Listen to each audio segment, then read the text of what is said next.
Ayukin music, bitch.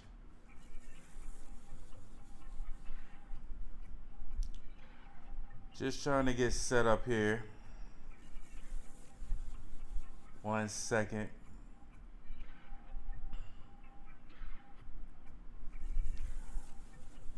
I know it's late as fuck. That don't mean shit.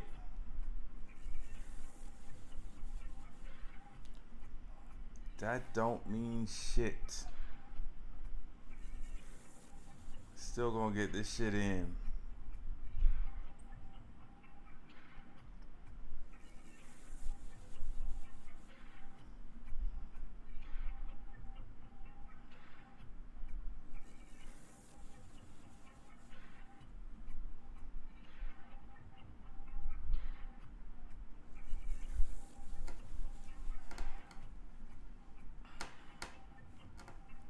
Hold on 1 second. And we gonna get started here for a second. Make sure my mic is up to the right level.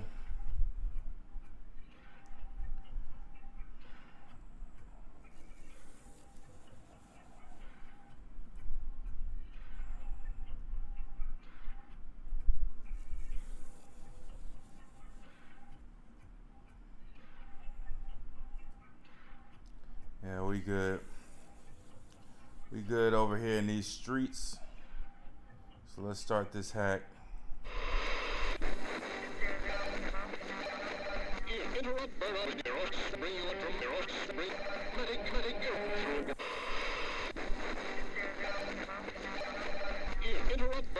Ayukin.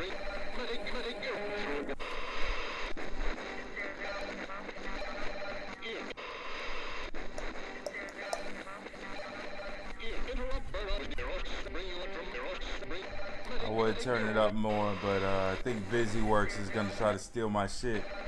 He been janking shit lately, so I keep it low. Let's get started.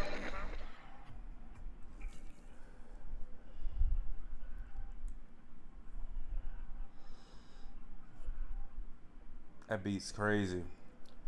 Make sure I save that real quick. Ugh, that shit's nasty. Save as. See, on a pause note, on a side note, like a large amount of like society lied to us, especially us descendants of American slaves, when it came down to creative endeavors. Like if I could do my life over again, man, I would have taken art class. I would have taken music class. I would have taken every bit of expression possible, because a large amount of the technical shit you could just pick up off of experience, but mastering the creative allows an outlet for you to be able to spill out pieces of your soul and look at it, right? Or take photographs of your soul to a certain degree. And we in the black community, or in the descendants of American slave community, we often do shit solely for the pursuit of money, because we are deprived of money, right? And we look upon these people like we look upon people with 180 IQ, 200 IQ, and we wonder why those individuals end up in the really high IQs, end up doing creative things, right? Now I've went into this before. Let me save this, because this is a nasty beat. Hold on, DJ Akuma. I'm gonna call this shit "Murder, Death, Kill," because that shit is nasty. Shouts out to you if you caught the Wesley Snipes reference there. But we often wonder why those high IQ individuals go into creative things, and I honestly believe it's because when you get to a certain level, you start to realize the purpose of life is creation. Your brain is going to turn to mush and be eaten by the bacteria that creeps into it after you die, right? your body much the same if it doesn't dry rot and turn into dust, as most of your skin has already. Um, but the things that you create from a creative level live way, way, way, way, way past you, right? Um, Unfortunately, the people who you know about, right? The reason why you know about Beethoven, the reason why you know about Mozart, the reason why you know about these famous people who created things from the past is not because they were the greatest at what they did. It's just simply that they were known for doing it, and a large amount of people want to copy them. There were probably contemporaries who were better than Beethoven. Taking the mulatto thing out of it, right? The black pride, you know, um, out of it. Um, there were probably contemporaries who were better than him, right? Anybody who is well known, especially for a creative endeavor, is just well known because other people want to copy him, and in many cases, or copy that person. And in many cases, what they're trying to copy is the easiest form of that art form to copy, but at the highest level, right? So, for instance, an impressionist artist, right? They want to copy that individual not necessarily because he was great at what he was doing, like Rembrandt or something like that. Not challenging the greatness of Rembrandt, but at the same time, blotting paint on a canvas to give the impression of an image. I hope I'm getting Rembrandt correct as being an impressionist artist. Hold on one second. Let me pause, make sure I'm correct on that. Yeah, let me switch the scene anyway, because this makes no sense of why I'm looking up Gabrielle Sidibe. So let's switch over here to YouTube. PewTube. Fuck YouTube. Switch over here. Let's go to Nina Not Nina Simone. Oh Lord. Oof. What is this girl's name? Turner. Nina Turner.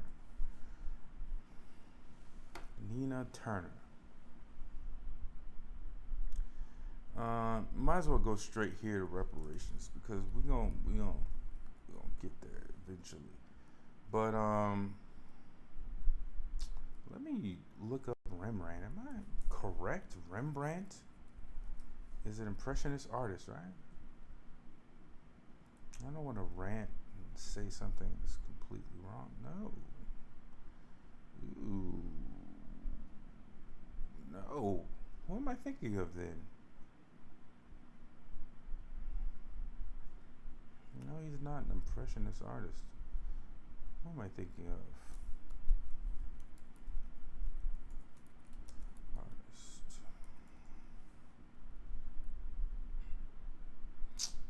Yes, this guy. Who am I thinking of? What's his name? The one with the boats. No.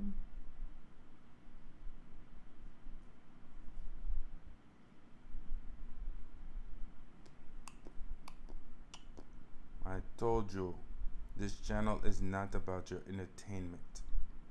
This is long form thoughts. If this is something that you do not like, please click off. I will probably do some short form stuff that you will enjoy later. But here we do long form shit and it may be boring. Like do stuff like getting our facts correct. Of course Van Gogh is who am I thinking of? Boats? Can I just put in boats?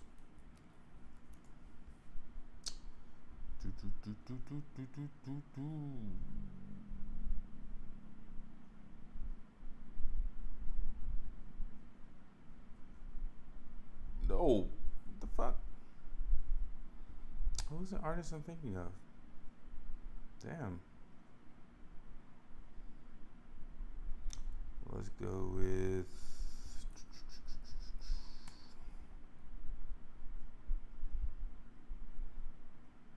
who's the closest to what I'm thinking of? Someone like this? No.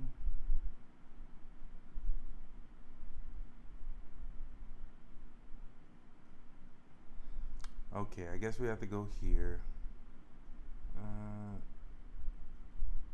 Ranked.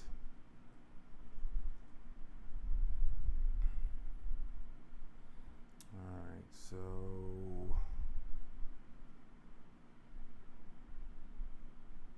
yes, Van Gogh is obviously one of those, but that's not who I'm thinking of.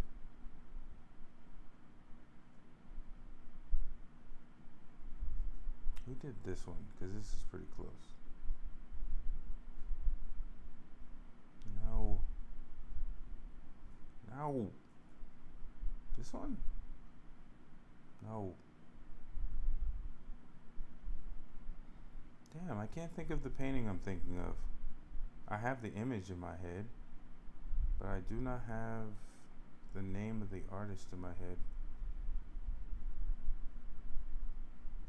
Is this thought experiment defeating my whole purpose? Taking away the meaning of what I was about to say? Either way, good catch on Rembrandt, because that would have been dead ass wrong. Hold on.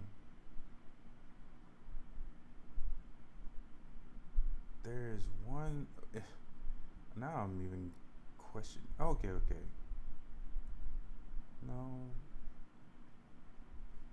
Is this it?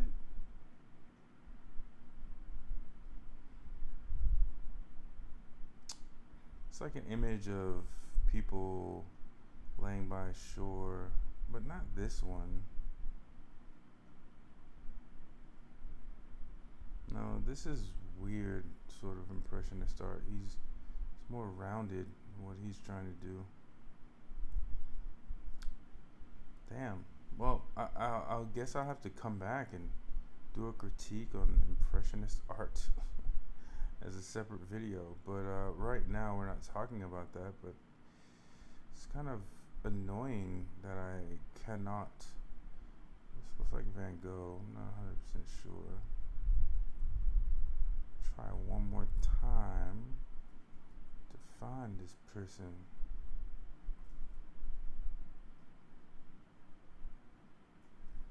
Okay, Van Gogh. I'll have to do a separate video on impressionist art, because there's an artist I'm thinking of and I just cannot find this person. You would think it would be easy. I'm not going over to Google to search. I'll just do DuckDuckGo, but DuckDuckGo, you're failing me. You're failing me.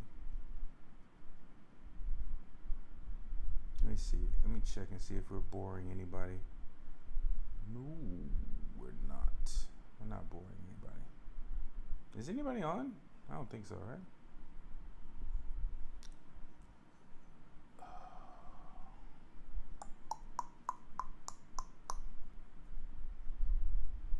Pierre Auguste. Renoir. Okay, there we go. Renoir. But now that I look at it, I may have to take it back. Did he paint Van Gogh into his?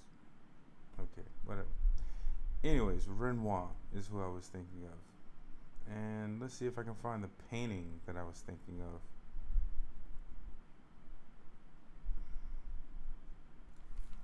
I may have to put some respect on Renoir's name,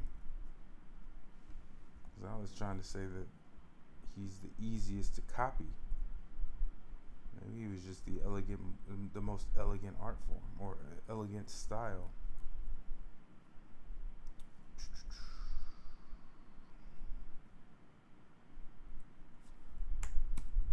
Where's the painting I was thinking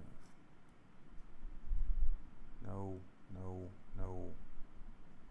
Maybe? I don't think so. That was like a group of people on the shore or something. Damn it. Now this is turning into a separate thing.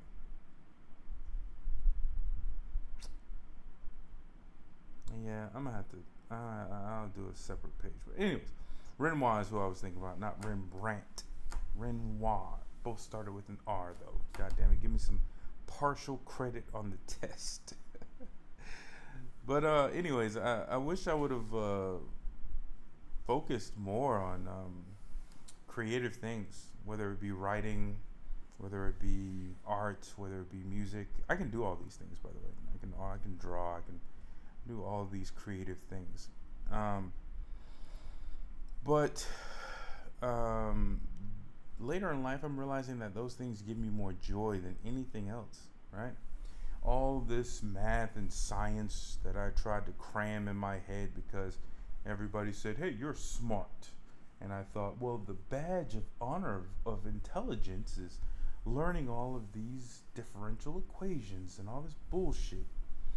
And it really is not provided my life with any sort of satisfaction. Like, when I dream a dream, my dreams are often delving into creative things for like being able to do that for like multiple months and not having to worry about money. Not necessarily trying to go build something, some technical thing. Although I do have a goal for that, but that's neither here nor there. But anyways, back to what I was saying. Let's go into Nina Turner. Nina Turner lost her race. She was going for Ohio 11th district, I believe. Let me do some quick research on. There we go. Ohio's 11th district. See, the problem with Nina Turner is we'll just go straight here. Straight the fuck here. So, I have basic rules when it comes down to. Shut up. I have basic rules when it comes down to evaluating people and whether or not they are suspect or suspected to be agents or suspected to be bullshitters or suspected not to actually help out descendants of American slaves. It's a very simple 3-rule thing with a fourth of an extension depending on who you're talking about. But the first rule is you say black and you don't say descendants of American slaves specifically, right? The narrative of descendants of American slaves is not the same as the Senegalese, and that is not being said randomly, as we are about to get into in a second with Miss Gabrielle Sidibe. Our narrative is not the same narrative as a Senegalese. Our narrative is not the same narrative as a Jamaican. Our narrative is not the same narrative as a U.S. Virgin Islander. Our narrative is not the same narrative as a Nigerian, a Kenyan, a South African, a Ghanaian, a black Egyptian. Even though shout out to those black Egyptians, and even though I would assume, well, I hope you have ancestry that goes all the way back to Kemet, but still, fuck out of here. You don't have the same narrative as us when it comes down to that. So you don't have the same narrative. So if you say black, and you don't say descendants of American slaves specifically, you're disqualified. Because if you're not parsing out descendants of American slaves, you're probably not doing so because you don't plan on bringing up point number 3. But anyways, point number 2 is you are a descendant of American slaves, Christian. Christianity is a bullshit religion. It is a slave mentality, a slave morality religion. It also has elements of a master morality. If you want to figure out what I'm talking about, this is why you know the name Nietzsche. Even though he didn't finish the master morality portion of it, he conveniently went crazy before he can finish that part. But the slave morality portion, he definitely did complete, and that's the reason why you know his name.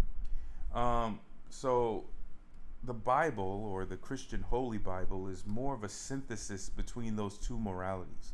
It's a morality that a slave master can follow and a morality that a slave can adopt. That's the reason why the Bible doesn't have anything against slaves or slave masters holding slaves, and actually instructs the slaves to be good slaves to their master. That's problematic, right? Obviously. That type of mental enslavement was used against descendants of American slaves in order to make them more docile while they were on the plantation, since they outnumbered the field hands and overseers, and obviously slave master and his children by many multiples to one. But instilling a, hey, you're going through hell, but your gold is in heaven, where there's no money, where there's no exchange of value, where there's no monetary system, but your gold is in heaven. Probably would be best if it was here, but it's not. It's in heaven, where there's no exchange of anything. But that sort of religion was allowed to keep us enslaved. So if you are a descendant of American slaves and you are a Christian, you are completely disqualified in my generic little rule book, because eventually you're going to go down the narrative of slavery was okay because at least I got a white Jesus out of it. So that's going to be problematic. And then finally, my third criteria is that you don't bring up reparations as the alpha and omega when speaking about descendants of American slaves, both analyzing the causers of problems within our community as a wealth deprivation or symptom of wealth deprivation, as well as the solution ultimately coming from and being derived from that wealth being restored in the form of reparations. Reparations being defined as direct cash payment first and foremost, with other things, supportive things, and supportive legislation after that. My personal asterisk on reparations happens to be land grants in the form of granting the entire state of Louisiana and Mississippi, captured by the federal government through eminent domain, and provided as a semi-autonomous territory. So far as like territorial rule in the vein of in the vein of Puerto Rico or Guam or the U.S. Virgin Islands, right? But a little bit more benefit than that. I mean, I think we deserve a little bit more than just that. I think we should also get a vote, obviously. Even though we have territorial rule, maybe if they need to make an exception for us, then that's fine too. But the details of reparations, obviously, so far as protective legislation, right? Protecting consumer protections for the individuals who are granted that, right? As well as the type of monetary dispersion that you're going to do for that, right?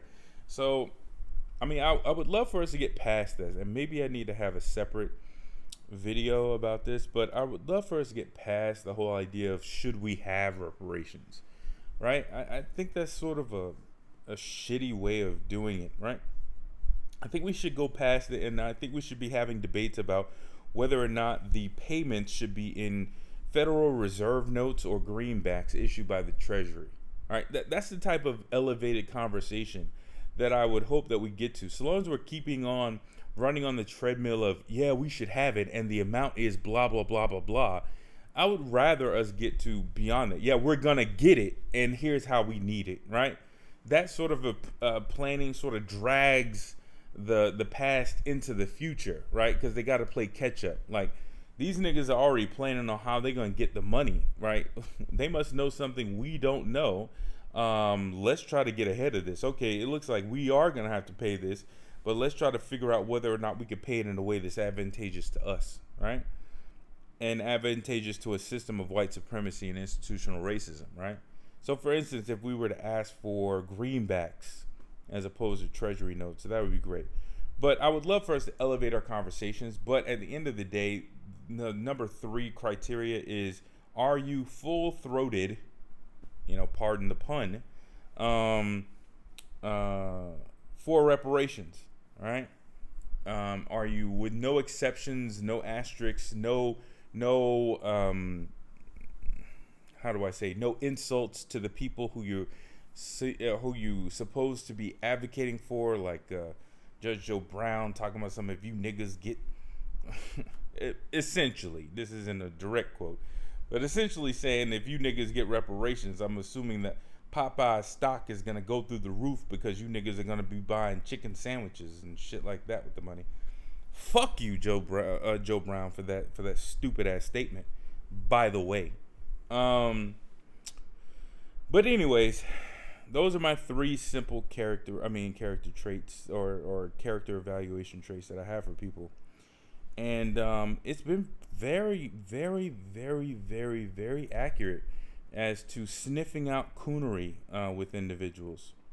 So let's talk about Miss Nina Brown. Not Nina Brown, oh Lord. Nina Turner. And we're going to start immediately with, how does she feel about reparations? And Nina, you are definitely, I'm not going to search around. Maybe I'll search around a little bit.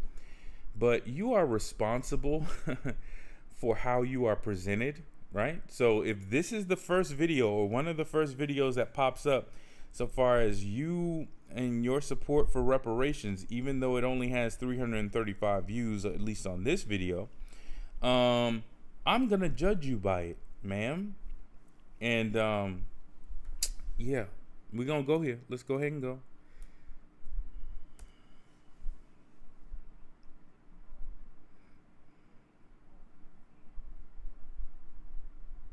That's a sound bite.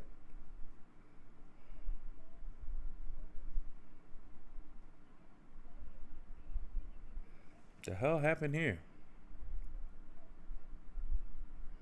What? Whoa, why is it doing that weirdness? Where it's like completely off sync or out of sync. What the hell happened here? I don't want anybody to be like, well, you're manipulating the video. You're an excellent video editor.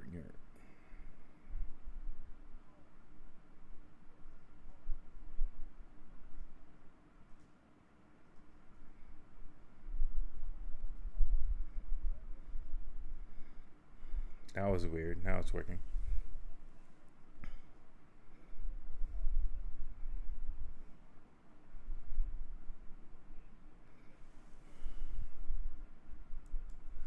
Okay. You might. I'm gonna be straight up with you, Nina. If you're watching, you probably are. I don't know. But you're gonna see. You're gonna hear some bitches, some heifers, some hoes. You're gonna hear all sorts of stinking comments associated and directed your way. It just is what it is. It's just how I talk. But bitch, don't come up here with that South African bullshit. No, we ain't South African.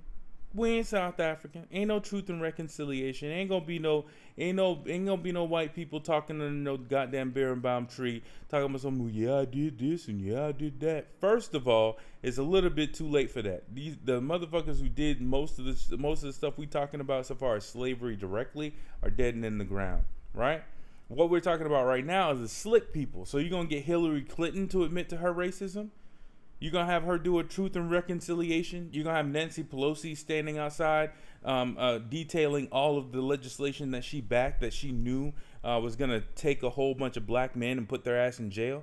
You're going to have Joe Biden, do I need to go further, go through his long career of supporting white supremacy and institutional racism. How are you going to do that? How are you going to do that without actually, giving them some sort of pass? Is that what the first thing you say? Well, yeah, we need to atone for racism and reparations.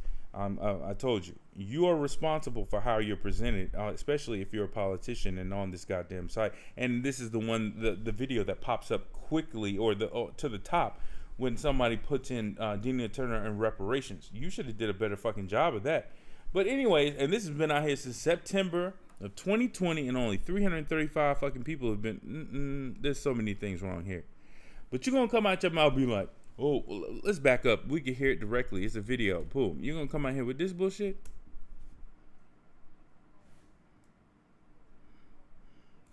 And your idea of atonement for an ultimate sin is some sort of kneel and pray and ask for some sort of, what is that?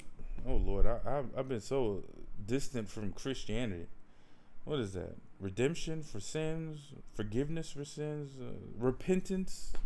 I don't know. One of those things. All right. So you're jumping straight to the black church theology of forgiveness. Who gives a fuck about forgiveness?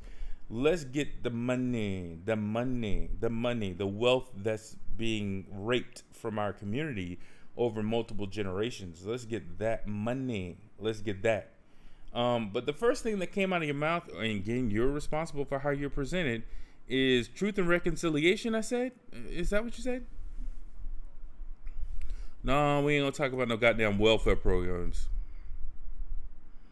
Oh, God. No. We don't need any truth or reconciliation. We don't need that. We don't need that. Right? We know that white people in general, whether it be directly or indirectly, support a system of white supremacy and institutional racism. We don't need any sort of truth and reconciliation is associated with that. We don't need that. The sort of reference to mental health is also problematic from multiple standpoints, but it's one of those things that sound good, but at the end of the day, it really doesn't. It's not in the proper order, right? Right. The government could not issue. Well, how do I put this? A government that's actively pursuing a means of installing mental health issues within the descendants of American slave community, namely racially induced or racism induced generalized anxiety disorder, which in many cases goes undiagnosed for multiple people or most people. Trusting that government to provide mental health is definitely not something that most people would actually do, given its history. So I don't think that is a part of reparations. And then hold on, this progressivist idea of programs.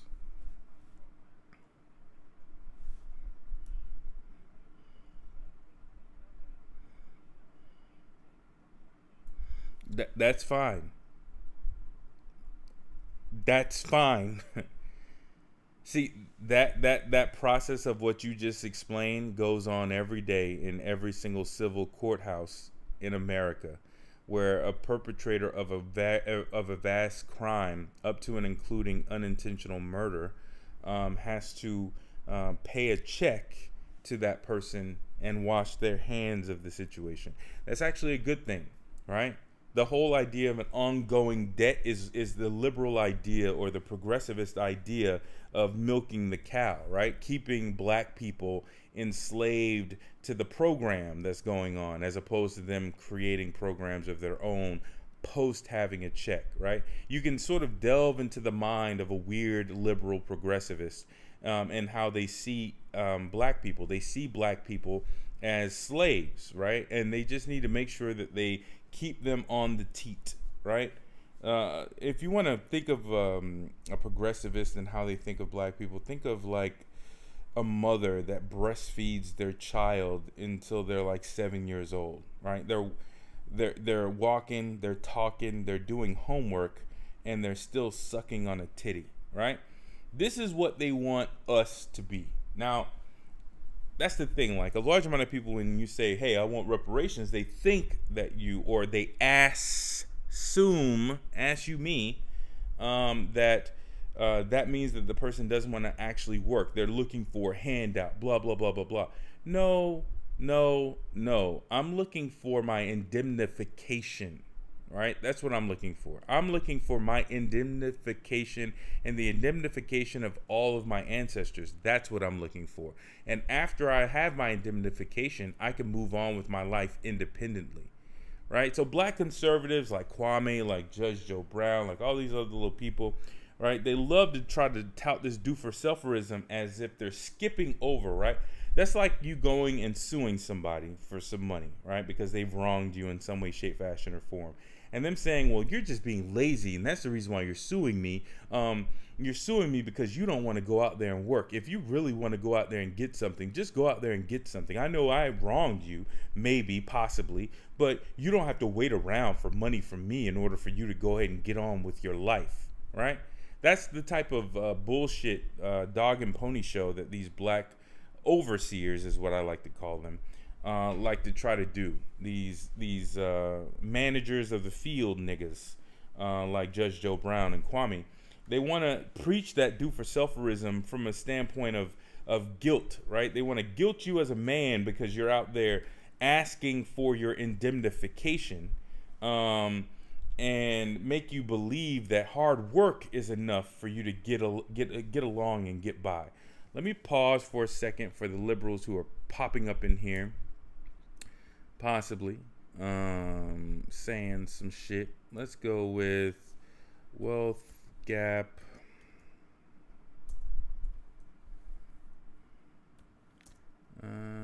Senate race education. Let's go here real quick. I was pulling this up in the other video. Don't worry about the New Zealand. Don't be nosy. Don't be nosy. I know he's in New Zealand. No, I'm not. But still, don't be nosy. Ain't in your goddamn business.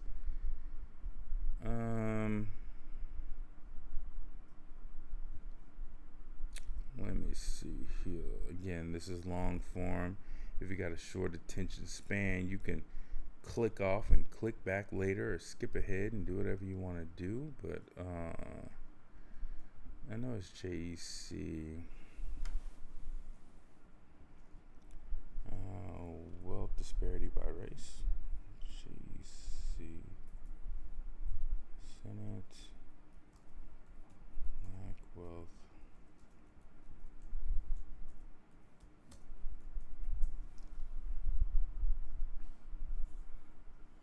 There we go. So, again, long form. If you're bored, click off. If you got a long attention span, stay on. But let's go here. Joint Economic Committee.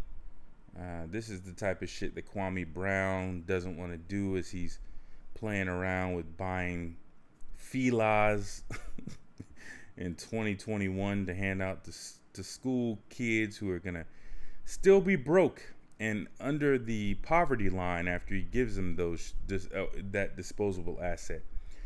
But let's go here, right? So this is the poverty rate since 1974 for Black America, typically 30% higher, anywhere from 20 to 30% higher. I went through the math in my other video as to how that's derived. We also looked at this value, right? This value, which is basically saying to you, every single Black American, if you are at a job and you suspect and you think to yourself whether or not that white person is possibly getting paid more money than you, a graph like this confirms it. A graph like this confirms it. So for instance, this is a part-time job at a grocery store. You're making $11,459. That white person probably making $15,000. You at Chipotle, right? You're doing your job in the back, you know what I'm saying, cooking all the meat, cooking all the steak, right? You're donning that metal glove and chopping up the steak for everybody, right? And you got white Steve working at the cashier, right? He's probably making $7,000 more than you on average. No small potatoes with just a high school diploma, right? That could be the difference between a decent car that you're paying in order to go back and forth to work to, by the way, right? It's about $500 a month for the car and the insurance and everything else, or a decent used car. So let's say you graduated to customer service. Well, that white person is probably making $4,800 more than you. And then you are in a professional environment. On average, that person is making, that white guy that you suspect is lazy and doesn't know what the fuck he's doing, he's probably still making over $11,000 more than you on average, or median. But then we looked at this right here. This is the most disturbing thing, right? And Nina wants to talk about programs because she wants to keep you on the plantation. Meanwhile, liberals and progressives haven't done shit about this the entire fucking time. When was benign neglect coming in as a theory of practice? Was that somewhere around 70s, I believe. Right? That report, forgot the guy's name, McNamara, something like that. All right? Somewhere in the 70s. Right? So liberals, Democratic liberals have done jack diddly shit about black people in this state this entire fucking time. Right? So long as we kept on voting Democrat and at 80 and 90% levels, they could give two shits about that. And now they're trying to talk about reparations. They have Nina Turner, black as smut, trying to talk about reparations as if her black skin betroths her some level of legitimacy. And she's talking about reparations in the form of ongoing, forever programs that keep those black people tied to those programs. No, heifer, cut the goddamn check. Add programs after that. Yeah, add programs. Cut the motherfucking check. Did you hear the K? All right. You want to do programs that are supportive after that fact? Great. Awesome. Good. Beautiful. Beautiful. But ain't nobody got time for that type of shit that you talking about. See, this is the type of shit, this is the only way a progressive can actually view reparations as a way of just, I don't know, taking away the metal. I don't know. It's like a progressive move from steel shackles to plastic zip ties, and then they went to twine rope because they wanted to save the environment from all that plastic waste. But it's like, either way you enslaved, right? But they're just switching up the type of materials because they're trying to exercise or trying to show that they're woke in some way, shape, fashion, or form. And that's what's going on here with Nina Turner. Like I have no idea why you would say this. And you are responsible for how you're presented, how you put yourself out there. You put yourself out there in a way that this video, when somebody searches for Nina Turner reparations, this is one of the first videos that pops up. I mean, it's a minute long, so we can go back here, right? Oh, it is the first video that's popped up when somebody types in Nina Turner and reparations. So, Nina, you are responsible for this. You are responsible for how you put yourself out here. Y'all took more time on these goddamn filters than on thinking about your unintelligent responses to reparations, right? I think you should probably have put more time into substance as opposed to this bullshit. But getting back to this, right? Again, progressives and liberals have done jack diddly shit about this. So a large amount of this, I was on Jimmy Dore, who is a weird individual. He's very weird individual, platforming racists and all this other stupid shit that Jimmy does. But I was saying a long time ago, that in the primaries, I was like, well, so goes the black vote, so goes the actual candidate, right? And I didn't really realize the shenanigans and bullshit that happened with regards to all those people dropping out right before Super Tuesday. But at the same time, it still held true that so goes the black vote, so goes the Democratic nomination. And a large amount of people, that's what the game that every 4 years liberals and progressives try to play, right? They try to ignore the fact that black people own the Democratic Party because we vote for the Democratic Party at 80 and 90% levels. They try to ignore that. They try to put all these other policy positions in front of an agenda for Black America, ignoring the fact that if we don't vote for Democrats, they lose. We're gonna ignore the janky shit that happened with this last election because I personally do not believe that black people turned out to vote for Jim Crow Joe Biden. Jim Crow, I sniff children, Biden. Jim Crow, I do eulogies for segregationists. All right, Jim Crow, I wrote the crime bill for that probably put your uncle and father in jail and sentenced them to life or a stiff prison sentence Biden, right? I fail with all of my common sense to believe that that actually occurred. So that aside, Democrats try to always ignore the fact that black people choose the president. We go straight to that point. Black people choose the president, right? If you get black people to turn out to the levels that we normally turn out, Democrats always win.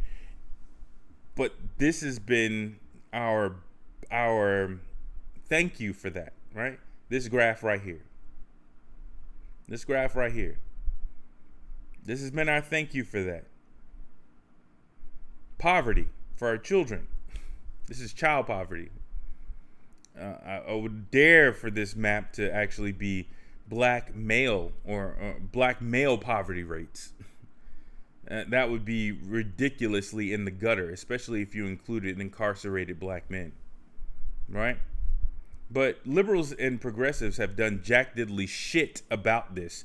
And now their idea of reparations is some wet dream where they get to do a whole bunch of bureaucratic programs and keep us on the teat well into our graves and do the same with our grandchildren and great-grandchildren. No, bitch. Just cut the goddamn check. You want to do some extra shit? Do some extra shit, but cut my goddamn check, right? Cut my goddamn check. Fuck all the bullshit. Cut my goddamn check, right? So, anyways, let's go down here a little bit further, right? And why that check needs to be cut, right? The reason why the check needs to be cut, and this actually does, to be fair, which I don't actually have to be fair, but to be fair for this, one of the contributing factors is not necessarily racism as to why those individuals are able to get paid a lot more money. You notice that the employers just simply have to pay those individuals more money because on average they have more wealth in the bank to be able to sit on and be comfortable on and not necessarily take the job that's being offered because they have a higher wealth position, right? So again, this was a grocery store bagger. So your average white grocery store bagger has $62,000 that they could gin up if they have to sell everything, right? With no high school diploma. And look over here. We'll skip all the bullshit. Look over here. The black person who went to college and got a degree only has slightly more money than a person who dropped out of school, right? All of these numbers happened. Under liberalism and now progressivism. And now they want to tell us that reparations is a goddamn program. Bitch! Your programs clearly don't work. Or you didn't really give a fuck about having these programs, and so you basically ignored them for multiple years. Right? So don't come with me with another goddamn program that you gonna run. Bitch, you've shown a track record of what y'all are capable of doing, and you clearly can't do shit. What you're scared of is when I'm gonna say the obvious. What liberals and progressives are scared of is the fact that descendants of American slaves, unfortunately, thanks to Judeo-Christian thoughts installed in them at slavery, are socially conservative. And what they're scared of is if they just cut the check and not put us on the teat of another program, we will convert over to some form of republicanism or some form of conservatism, right? Because let me just say this. Let me pause. The game stops when we get reparations. You do understand that, right? The game stops of other people stealing our narrative after we get reparations. You understand that, right? You understand that, right? The whole notion that other people like immigrants and people who are here illegally and people with a very, very short, non-violent or not as violent history getting some sort of carve-outs and cutouts from the government, right? That sort of goes by the wayside when you finally cut that check and pay that debt to descendants of American slaves, right? When you give us that check, right? A large amount of this shit just stops, right? You can't have narratives, for instance, where, oh, the LGBTQ community tries to ride our coattails. I could have said something else, but ride our coattails to some sort of victory or some sort of narrative that benefits their community, right? They can't do that anymore. We're done. We're now fully American now. We're now fully American. Y'all on your own. What you talking about? Oh, it's just like this. No, don't bring up our history. Excuse me. We have enough money to protect ourselves and our history and pursue people who try to use our narratives with our own media apparatus now that we have enough money to fund them, right? To guarantee that you don't have access to that you can't just access our culture and our history at will, right? You can't just do that in order to expect that you're going to get money like us, because you're not like us, right? Then all of a sudden, a large amount of these games stop. Right? And so a large amount of the games that are played in order to give incentive for immigrant communities to buy into the ideal of liberalism and progressivism requires that black people still be in a desperate situation such that these narratives can continue, right? Do for selferism does actually apply to an immigrant. Do for selferism does 100% apply to a person who chooses to come to this country on their own. However, a large amount of those people who come over here have access to a large amount of welfare, a large amount of welfare, and the reason why they have access to welfare is because of this. It's because the liberals and progressives are able to use this graph and many other graphs like it, showing the effectiveness of white supremacy on descendants of American slaves, in order for them to have programs that eventually turn around and allow a person from another country to come over here and immediately have a gas station within 6 years of them being here. All right, and therefore having $1 million or $1.5 million, $1.5 million asset, in the form of a business. They don't have to necessarily be just employees. They can skip the line and be actual business owners, right? Whereas we are here with all the psychosis that come along with it. Again, liberals love to play this little game of like, well, we're just gonna have a program. Fuck your program, Nina. That's why you lost, because you kept on talking about fucking programs. All right, I don't give a damn about how lily white Ohio's 11th district is.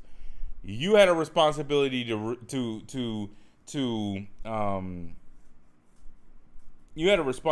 to speak clearly about reparations, and trying to talk about some goddamn programs was just some bullshit. But let's go ahead and keep on going. We was at 33, right? 33.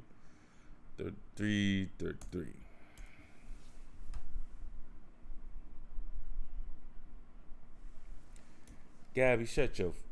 boy, I tell you. Boy, you know what I was about to say. Shut your ass up. That was a qualifying term. Shut your ass up. My pain is not for sale. Heifer, you only getting... You Senegalese and black. Calm your little ass down. You just accept the check when it gets in the mail, but you don't get to define shit, Heifer. Calm your ass down. Oh, my pain is not for sale. Heifer, it's not about it being for sale. It's indemnification. Look it up. Look up the term. That's what it is. It's being paid in like and kind for the amount of pain and suffering you went through. It is the completion of a civil action. What the fuck are you talking about? What? My pain is not for sale. You rich, married to a white guy. And again, somebody may say, oh my God, he said white.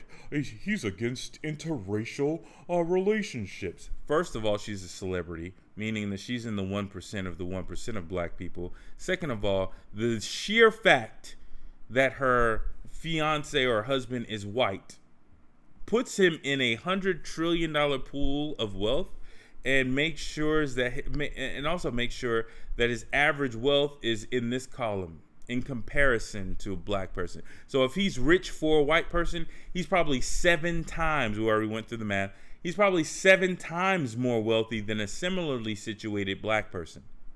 So if he's a celebrity, or if he has money and from his family, whatever money he has at his level is 7 times higher than a black person who can claim the same narrative. So it is significant on a basic level, based off of numbers provided by the Senate.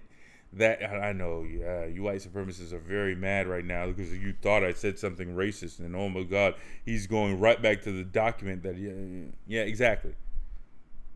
Right? Look at this right here. This is, why should black people go to college? Somebody explain to me, why should black people go to college?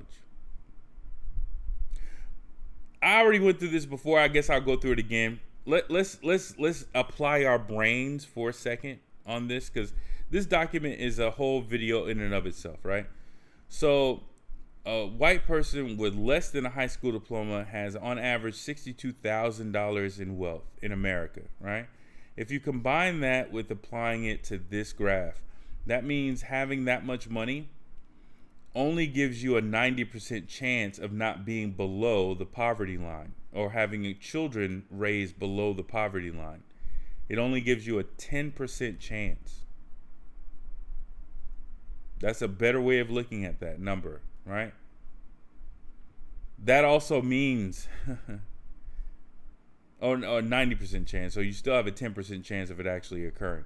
So that means that a black person with a college degree still has around a 10% chance, if not more actually, still has a 10% chance, if wealth is the true identifier of whether or not they are raising children like that. It means that, because we're looking at the bottom of the educational scale, which should make them at highest risk of being at the poverty line, and they still only have, they still, 90% of them are still not able to claim that they are below the poverty line, right?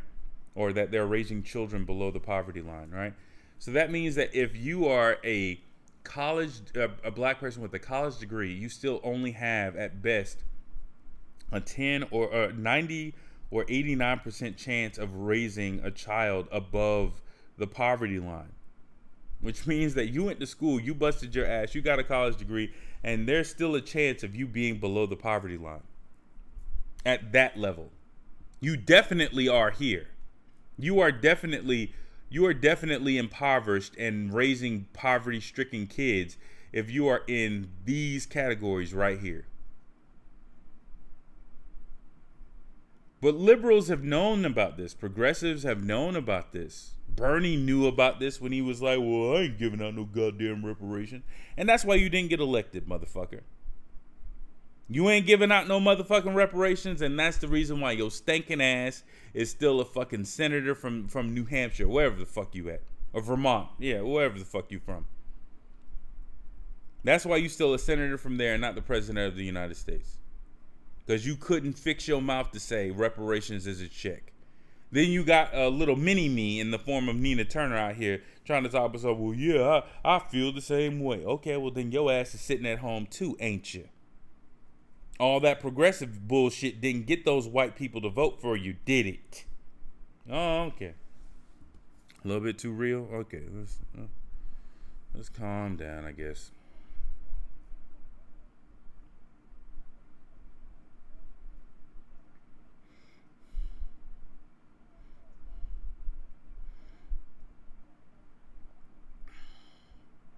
You just got too many white friends that you don't wanna offend. You should shut all D fuck up. Like, if ever there was a moment where the frying pan from should be thrown at you, it's right now. You should shut all D fuck up. The hell is wrong with you?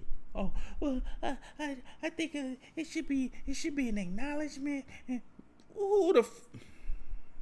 Don't you ever run for office?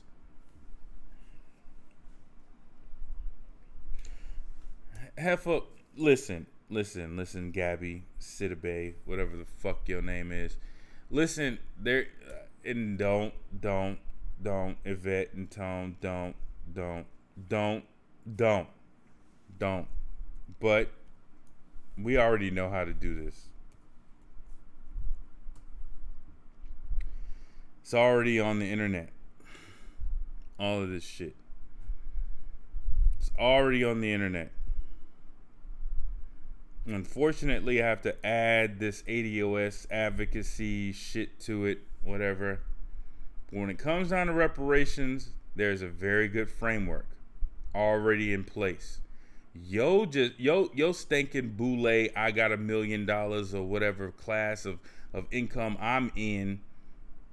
You could easily research this shit your goddamn self. You could easily find out this shit your goddamn self.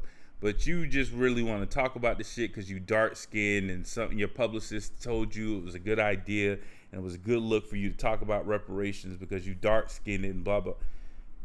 Shut your Senegalese ass up. Your Senegalese American or Senegalese half Senegalese and half descendant of American slave ass up. Shut up. Just you are disqualified from so many levels from even talking about this shit. A person who doesn't need a fucking reparations check is talking about what a reparations check should be. Shut the fuck up. Shut the fuck up. Shut the fuck up. Please. But anyways, the information is out here. And this is a very good framework, but at the end of the day, ADOS as a foundational organization. Oh Lord, on hover, zoom in. Somebody doing some too much work on CSS. Anyways, all the information is out here. You can find it if you wanted to look for it. But since it's not really relevant to your life, I'm not surprised that you don't know that this information is available, Gabby, and therefore you're saying stupid shit like, if we don't know how to start, I guess we should start with therapy. Shut the fuck up. Shut the fuck up. Therapy is needed, but you couldn't even vocalize why. You just want to say therapy. You're just throwing it out there as a hashtag, right? You're not going to say anything like, hey, maybe we have racism-induced generalized anxiety disorder, and maybe we should focus on that as well as the symptoms associated with that. Maybe we have issues associated with fatherless homes and broken homes. That was also a direct goal of white supremacy and institutional racism, and we should think about the trauma and psychosis of our children. You're not going into any levels of intelligence. You're just throwing out a hashtag therapy, and you're just saying that we need it. Shut the fuck up. Shut up. But anyways, we ain't talking about her. We talking about Nina Turner. So what was her response? There we go. So that's violation on number 2. Violation on number 3. And I haven't heard anybody say anything about descendants of American slaves, so that's a violation on number 1, 2. And it's also a violation to have them ugly ass glasses. But anyways, let's go ahead and go to some other clips. This is gonna be live. It's not like I've done any research on this. I just go off of my guts, my enteric nervous system. So let's see some other bullshit coming out of her mouth, and let's see if it's in line or out of line. I'm fully willing to change my opinion on Nina Turner. Let's go.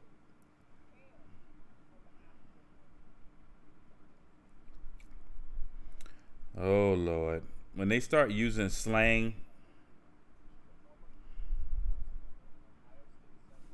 listen, you ain't gonna overtalk me. You better. Hold on. Now, there we go. Y'all couldn't hear none of that, but that's okay. Canceling student debt and raising hold on, it was only a minute, so let me get that on the record. It was only a minute. I had to turn down because I had the music up. It was only a minute, so let me get that on the record. Do you believe that this country should atone for its ultimate sin, or you do not? So now you can see why I said with all the shit I was saying. The trauma that we all are born into. Oh, but it has CCs. Okay, perfect. I really think that every black person deserves therapy. What does reparations look like to you? We first must have some truth and reconciliation, but it's about programs that go on generation See, after generation. the programs. Because for me, Generation after generation, bitch.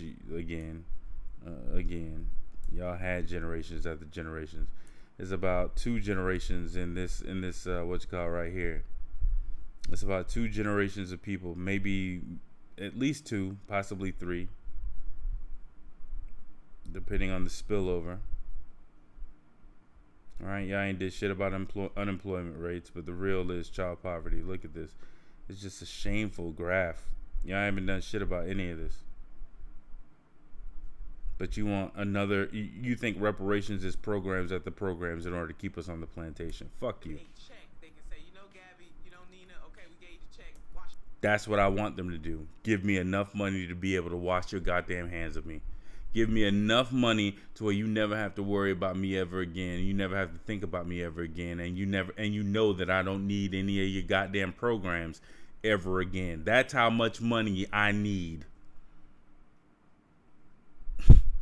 The fuck? But Nina, I don't want to give them that much money. These niggas may get off the program. Let's give programs for 1,000 years and generations after generations after generation. Bitch, shut up.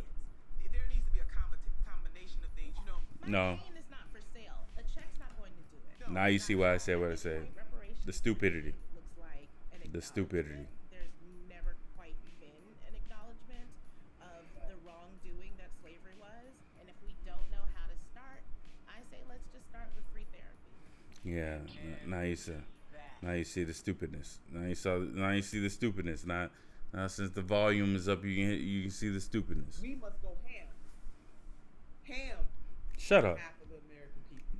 You couldn't even get that colloquialism out. Shut up. Hell wrong with you. We gotta go Nina Turner ham. knows how to work a crowd. She's a former Cleveland City Turn Council this down member and real Ohio quick. State Senator. And on the 2020 presidential campaign trail, Turner stumped for Senator Bernie Sanders, energizing his supporters before he spoke. Now, Turner is continuing the causes So she of was a racial hype man. justice, Medicare Or for hype all, woman. canceling student debt, and raising the minimum wage as she. You see those agenda items there, Nina? Let me back that up for you. Because every last one of those agenda items is the reason why you fucking lost. Let's go. Let's go. All right. Flavor Flav. Go ahead. Hold on. Knows how to work a crowd. She's a former Cleveland City Council member and Ohio State Senator, and on the 2020 presidential campaign trail, Who Turner approved that stumped polka for dot Senator dress? Bernie No, Sanders, I'm sorry. energizing his. Who approved that polka dot dress? Is that a dress or a coat? Who approved that Cruella DeVille, multicolored Cruella DeVille outfit you got? Girl. 2020 presidential campaign trail, Turner stumped for Senator Bernie Sanders, energizing his supporters before he spoke. Now, Turner is continuing the causes of racial justice, Medicare. Racial justice is a hashtag. It's not specific. Reparations is very specific. And it's not just specific in its end goals. It's also specific in who it targets, which is descendants of American slaves, right? So if you're not truly for reparations, you don't need to say descendants of American slaves nor isolate those individuals. You only need to isolate those individuals when you actually plan on targeting them for legislation or for assistance, specific targeted assistance like reparations, right? So racial justice is a fucking hashtag. It may have things that are great, but here's the best police reform. You ready? A police officer rolls up on a black person with his pants sagging down, with a possible marijuana cigarette or blunt hanging out of his mouth, blasting loud music, and the police officer has to think to himself whether or not that young man can afford an attorney. That's effective police reform right there. A large amount of the shit that goes down in the hood goes down because they know that they're prowling the streets in institutionally impoverished areas. And regardless of whether or not they do anything to those individuals, they know that very little is going to happen to them because ultimately that person in our current justice system is going to have to hire competent counsel in order for them to get the justice that they seek. And if they can't afford the competent counsel that they need in order for them to get the justice that they need or that they seek, then they know, the white supremacists know, that, hey, that person is most likely going to have to accept a deal, because if they had a great attorney, maybe they can get it thrown out. But more than likely, since they're dealing with the public defender, who we institutionally underpay and overwork, in order for it to be easier for us to be able to do our next step, we know therefore that most likely they're going to have to take a plea deal. That's not that's our current system, and whatever little games that you want to play doesn't actually solve the problem. If a police officer, if a police officer is rolling up on a black person and they have to think about whether or not that person can drop down $50,000 or whether they can or cannot drop down $50,000 on an attorney tomorrow.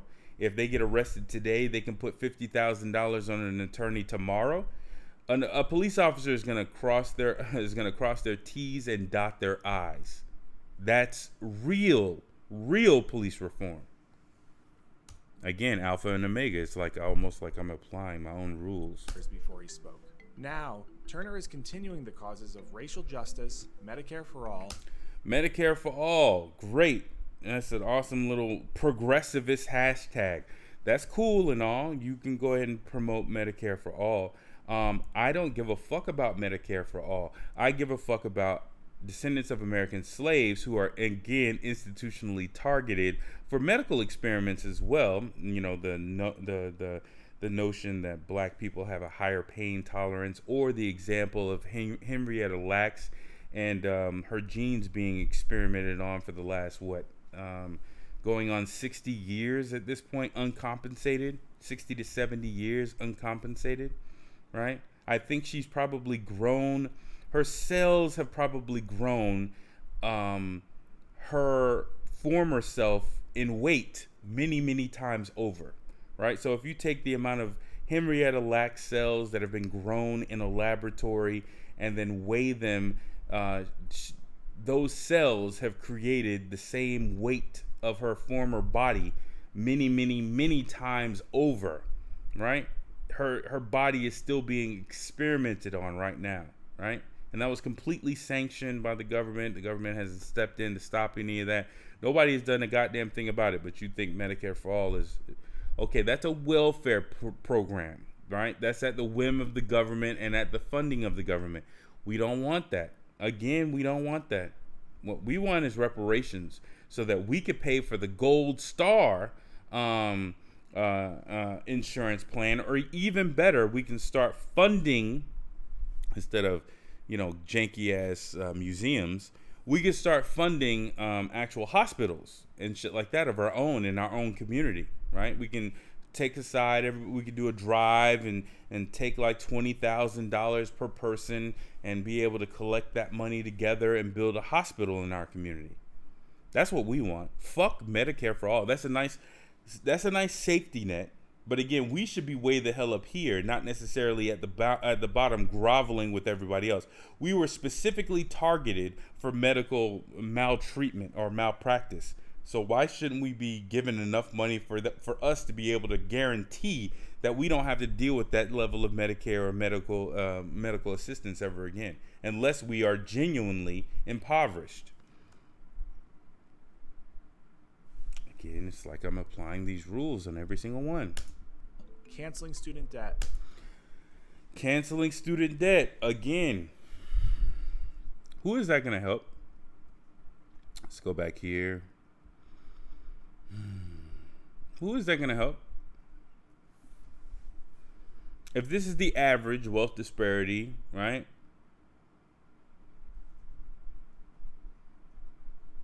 So a white person goes to college, on average, the family could make up to $399,000 in wealth net.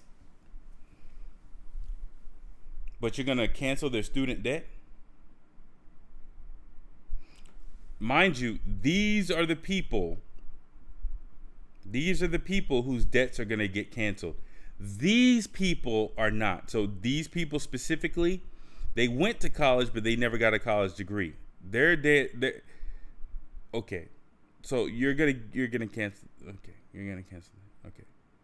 So these people are not over here. These people are not, right? You're going to cancel their debt, but they never got any sort of benefit of a college degree in order to elevate them up to here. So canceling their debt is going to do exactly what? Canceling this person's debt is going to make sure that their net worth or net value or net wealth goes up. They're gonna shoot up even further.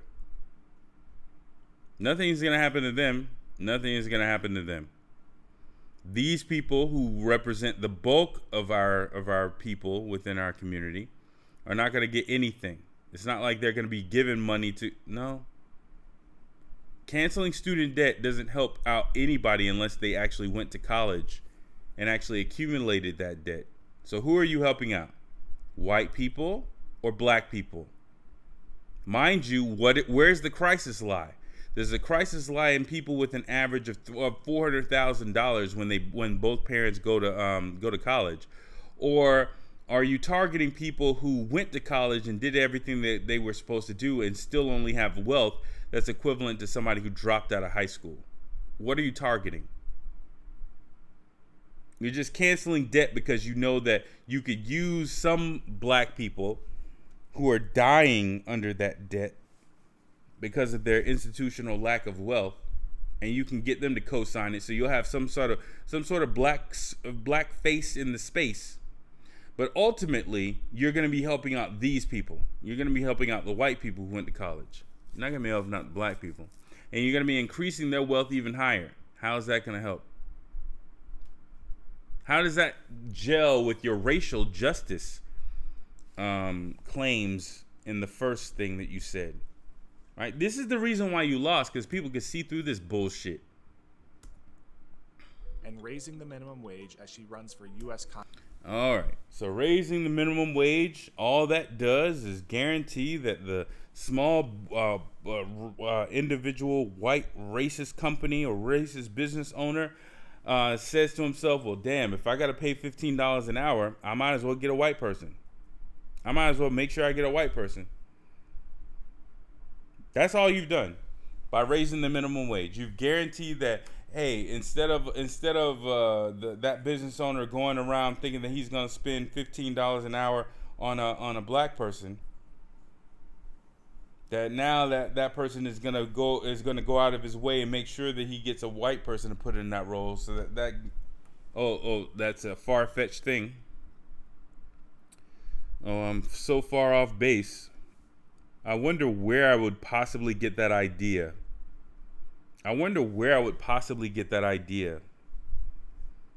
Yeah, I just don't know where I would possibly get that idea, especially considering that $15 an hour is probably going to be paid between the less than high school or high school diploma individuals.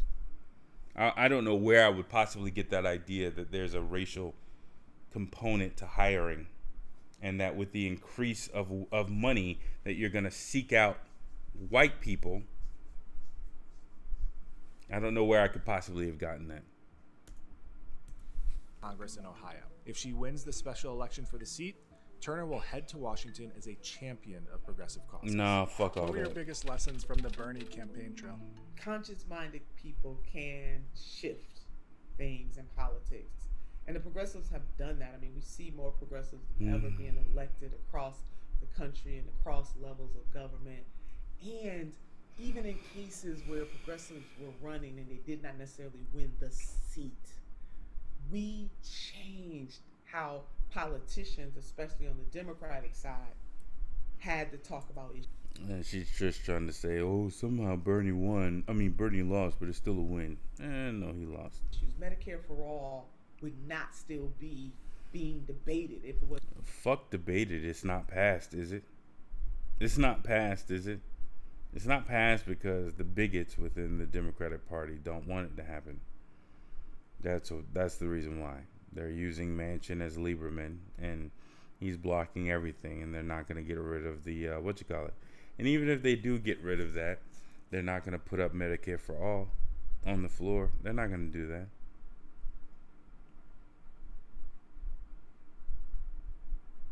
But you're wasting your time talking about this stupid shit. Okay. Was not for that progressive movement, canceling student debt, legalizing marijuana, you name it. It is because of the progressive movement. These are all hashtags for white people. Yeah, I cancel my student debt and I really want to smoke weed. Marijuana use is not necessarily that great for black people, I would think. And fuck legalizing marijuana. How about clearing out the criminal records of every single black person who went to jail for that? How about redirecting the tax money associated with marijuana to support those black people who were incarcerated by drug laws? How about a mini reparations to those individuals?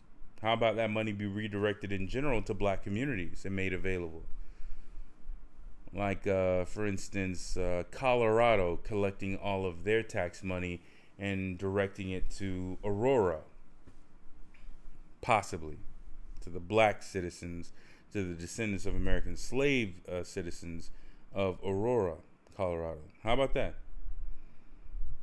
That's not going to happen. It's not going to happen. Not going to happen. Because progressives like you just want to parrot a whole bunch of hippie bullshit and put it out there as if it's progressivism, as if that progressivism is going to actually help me. I don't need to smoke weed. Never smoked weed in my life. I've never done any drugs in my life. Don't plan on. Well, one maybe. But not anytime soon. So this legalization of drugs, how is that going to help me? How is that going to help my family? How is that going to help any black person? Any descendant of American slaves? How are they going to be helped by that? You were just on another program with Gabrielle Sidibe talking about therapy being a potential reparations. Again, still you're talking about marijuana use, which could be addictive, right? People can and do get addicted to marijuana. And it is habit forming, right? And it does create paranoia, which is not necessarily very good for a black person who's potentially dealing with other racially induced psychoses like generalized anxiety disorder. So if I'm correct and a large amount of black people have generalized anxiety disorder, you artificially creating paranoia in the form of smoking marijuana isn't a good thing, is it? But again, none of what the fuck you're saying is actually targeted towards descendants of American slaves. You as a progressive are just trying to target progressives, which means you're trying to target hippie white people and their ideas of wokeness and their wish list of what the government would do. And that's how you're trying to ride that wave. You're trying to be the black face of hippie politics. And that didn't work, did it? It didn't work, did it? That we're having real, robust debate about the type of country we want to be, about the type of country that we should be. So I want to encourage progressives or freedom fighters to keep on pushing. We are changing things. Don't try to How change did the you name. come up with the phrase "Hello, somebody"? Hello, somebody was born. So unfortunately on the campaign, we got a talk about a scare, but when I got that call, the senator had a heart attack, and we were not sure whether or not we were going to be able to keep on going. But Senator Sanders is something else, as we can see. So our first rally back was in Queens, New York. I had the distinct pleasure, as usual, to get out there and do what I do best, which is flavor it up. It was almost 30,000 people out there. It was just a sight to behold. And as I was vibing with the crowd, I am a daughter of the black church. Let me pause. Oh, see, told you, violation of mark number 2.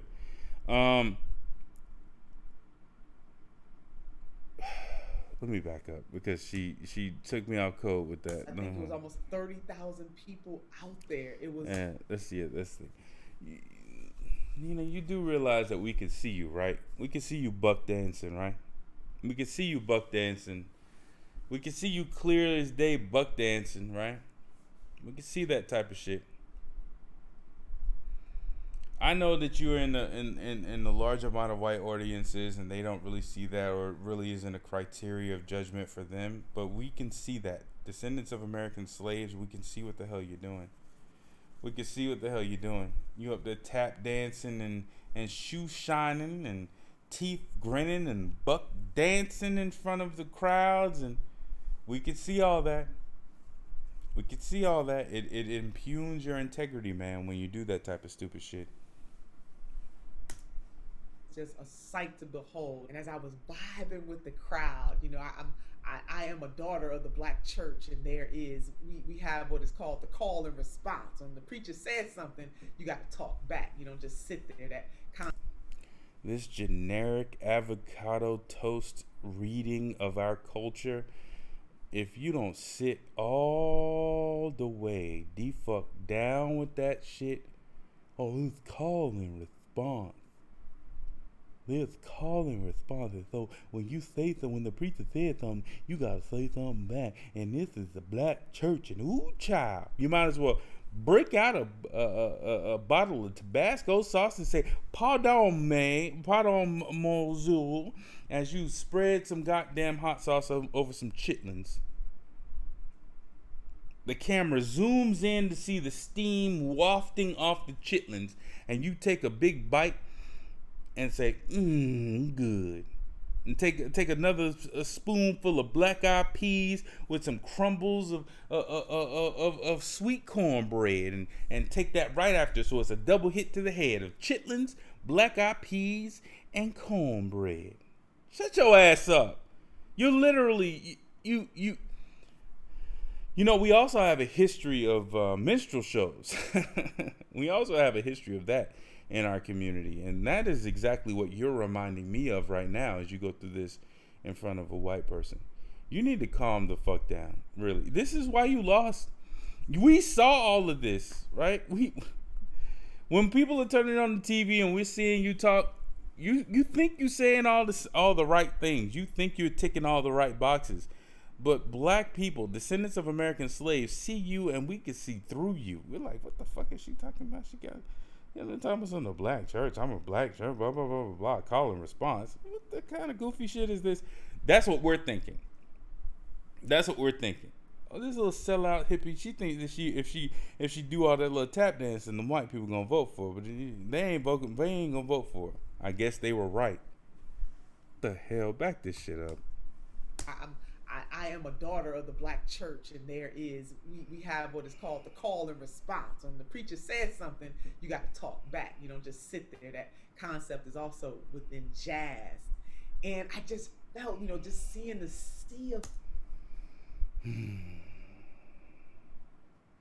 going to look that up. I'm going to look it up because my understanding is that concept is in blues. But let's see. Call and response. Yeah, it's very late. It's like 4 o'clock in the morning my time. And response. And response. Jazz. Maybe there's a musical theory behind this when you're doing improvisational jazz. And maybe that's the case.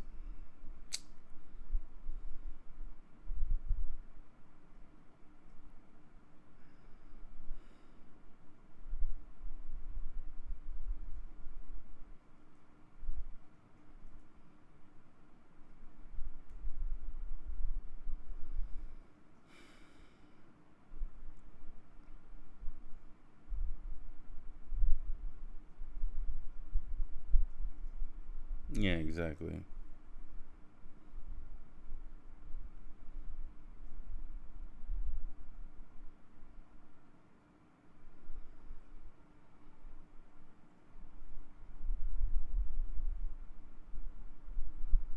Okay, it's an element of jazz, but I don't necessarily know if it... faces out there.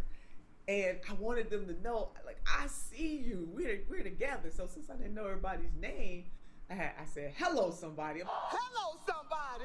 Just came out of nowhere. Just, I think, from my soul into my heart, and then into my head and out my mouth. And I found myself saying, hello, somebody.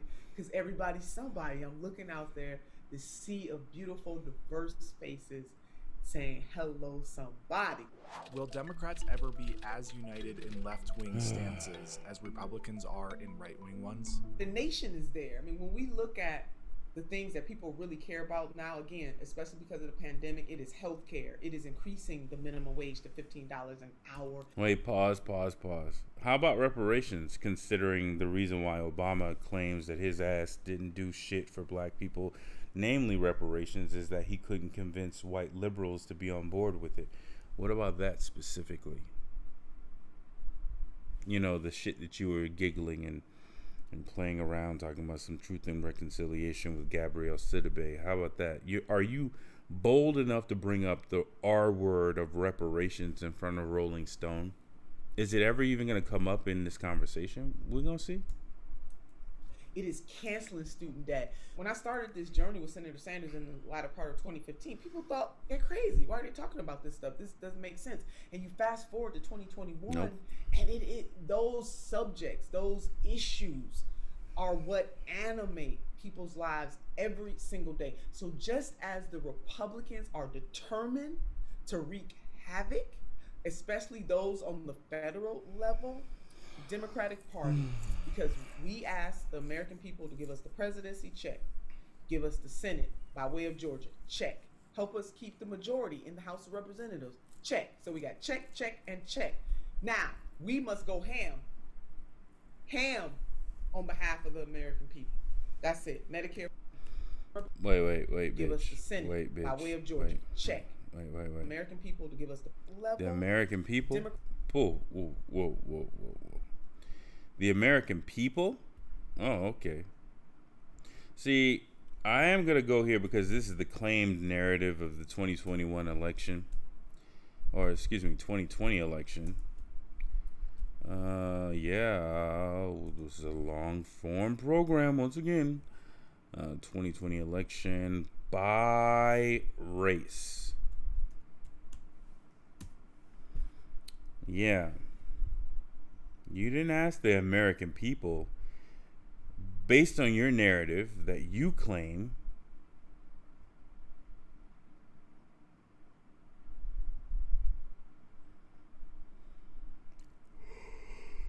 I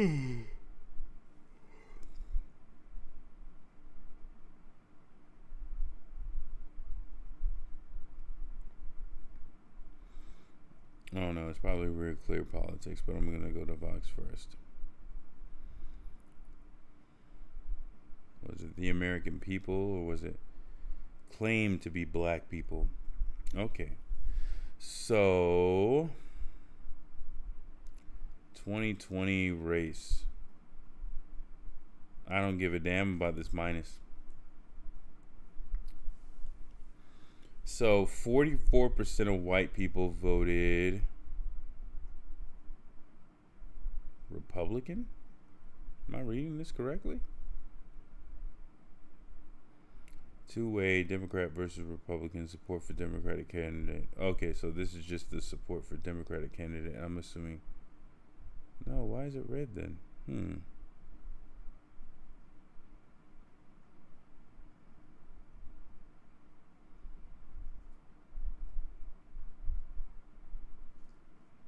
This makes no sense.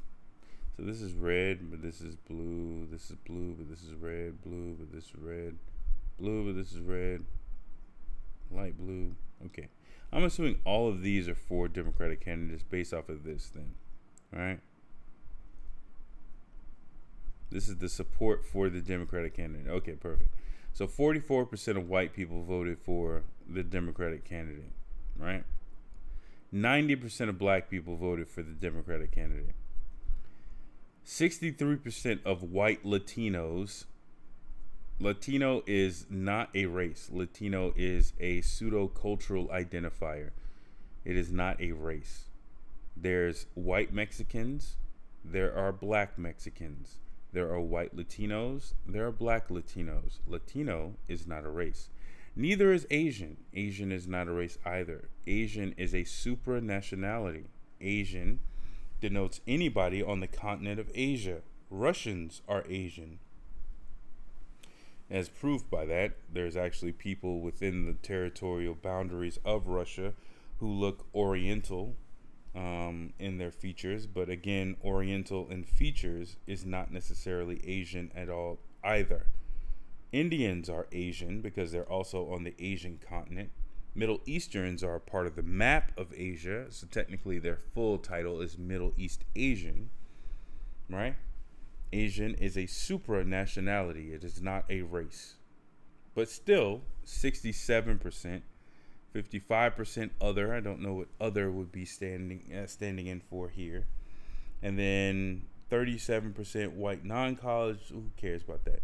So who is the people who are majority responsible for this presidency based off of the numbers? That would be black people, not America. The majority of Americans are white. And white people didn't vote for him, right? The group that majority voted for this president and therefore should be leading the agenda are black people. Even with us going down 3%, Lord forbid that we went down 3%, but still, doesn't matter, 90%. That agenda should be fully for us. But who is it for again? I'm sorry, Nina. You know, the person who lost with this agenda or with this narrative.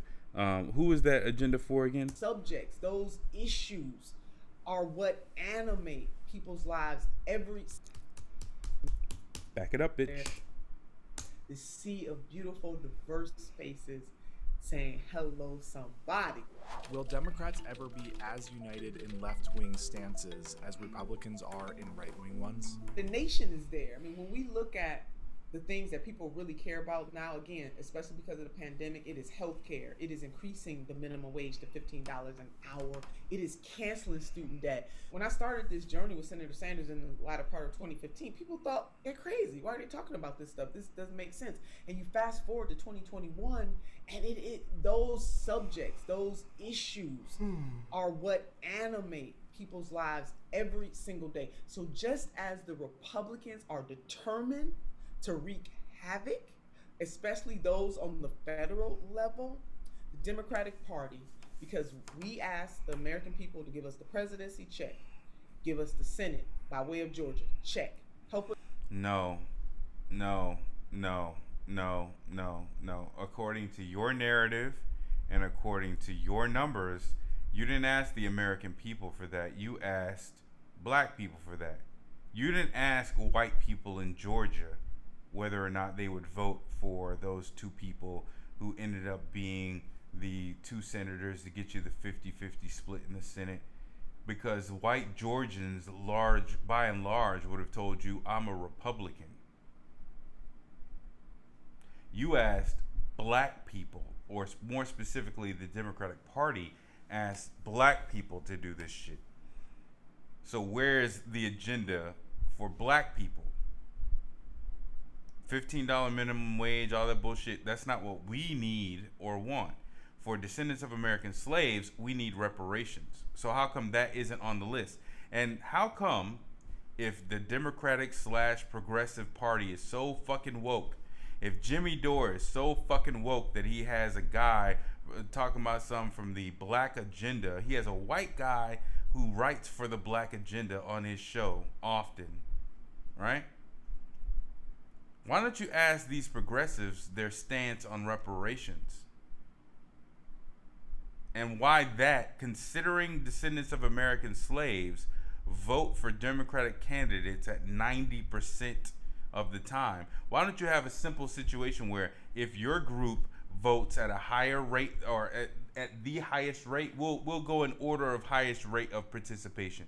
So if black people are voting at 90%, another group has to be voting at a higher percent in order to get the agenda for So if you're voting at a higher percent for us to get into office, then you're mostly responsible. So we're going to set your agenda items first, and we're going to go down the line and set those agenda items by race or group or whatever you want to do the grouping by.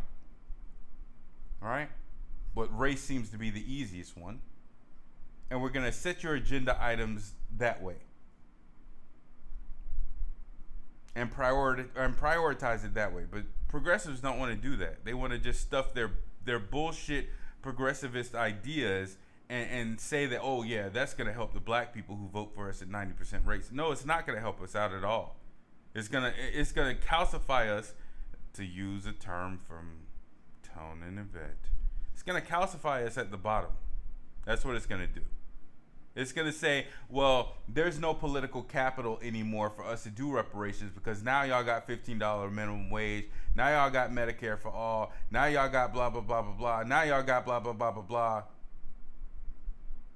And none of that shit is really gonna get us where we should be in this country, which is completely and totally out of a gap of wealth between ourselves and our white counterparts.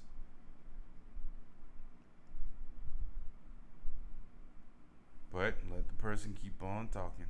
Let's keep the majority in the House of Representatives. Check. So we got check, check, and check. Now, we must go ham. Ham on behalf of the American people. That's it. Medicare for all. Nina, I could smell the nerd dripping off of you. You need to stop with all these little stupid ass little going ham, girl. We know you don't talk like that in private. It's very obvious. Speaking as an individual who has the unfortunate label of sounding white, right? I could tell you don't talk like that when you're in private. So don't talk like that in public. Don't talk like that in public. Be you. Boy, we can sniff all this shit. You've been talking to too many white people, right? Honestly, you've been having too many unhonest conversations with white people to the point where you feel as though this is acceptable. Okay. Increasing the minimum wage, canceling student debt. Have you always been able to express your authentic self in politics?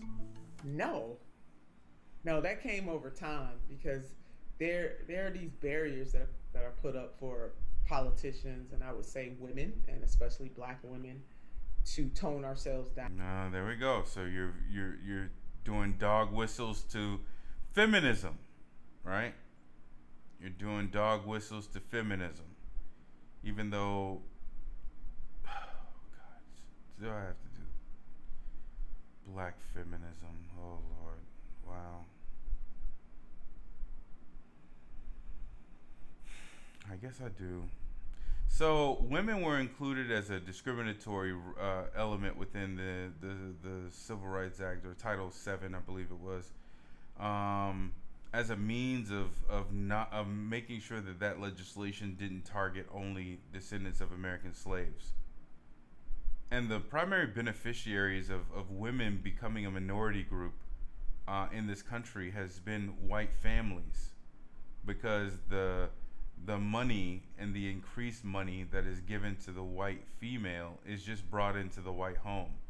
As evidence of that, once again, for those who are too ignorant and want to label everything I say as racist because they don't understand the definition of racism, this is the net result of that, right? When you have a large amount of two-parent households getting together and one of those parents are considered a minority group just simply based off of her gender.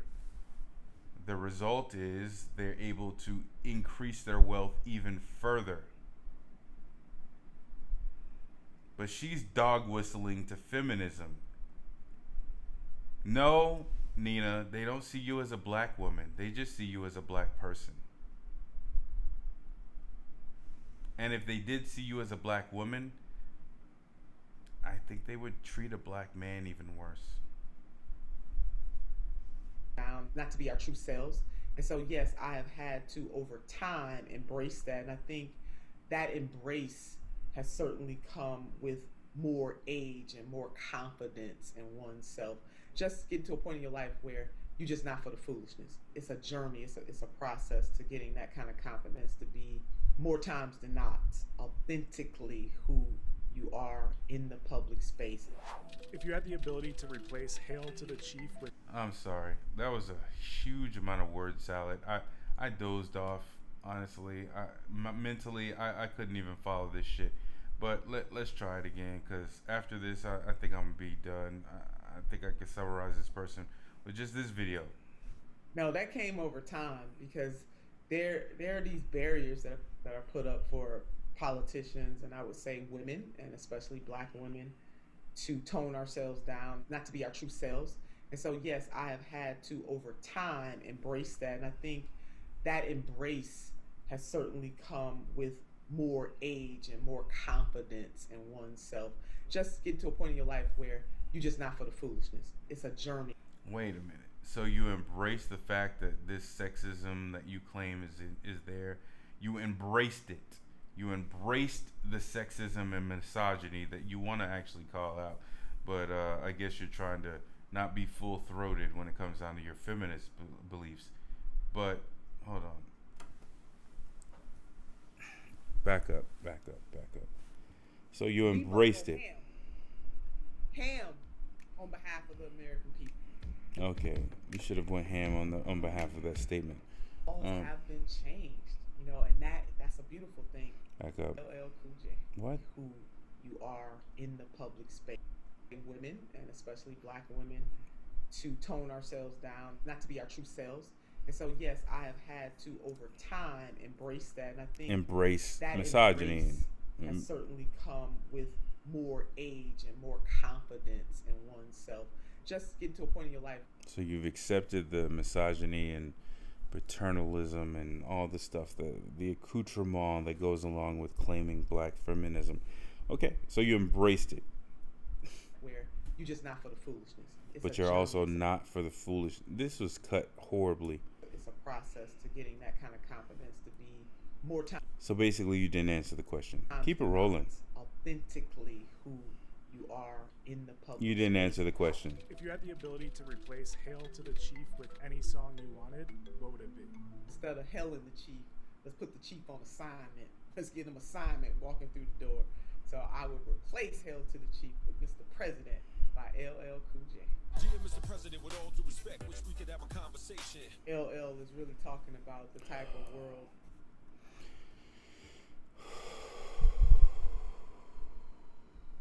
How old are you? How old are you? You have to be in your 40s.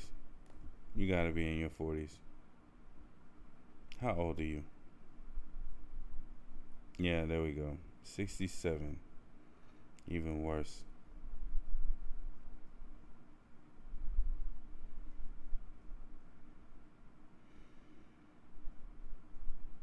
You gonna reference LL Cool J. Girl, where are you from? Where are you from? Where are you from? Better be New York.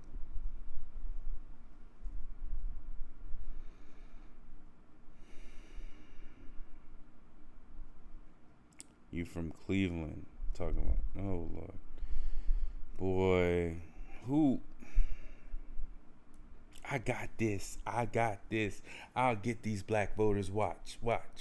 I got this. I am black. Of course. I'm going to get these black voters. That we should create and what presidents should be doing, from immigration to healthcare. I mean, that song was really very much ahead of its time. How has America changed, and how hasn't it changed since the police killing of George Floyd?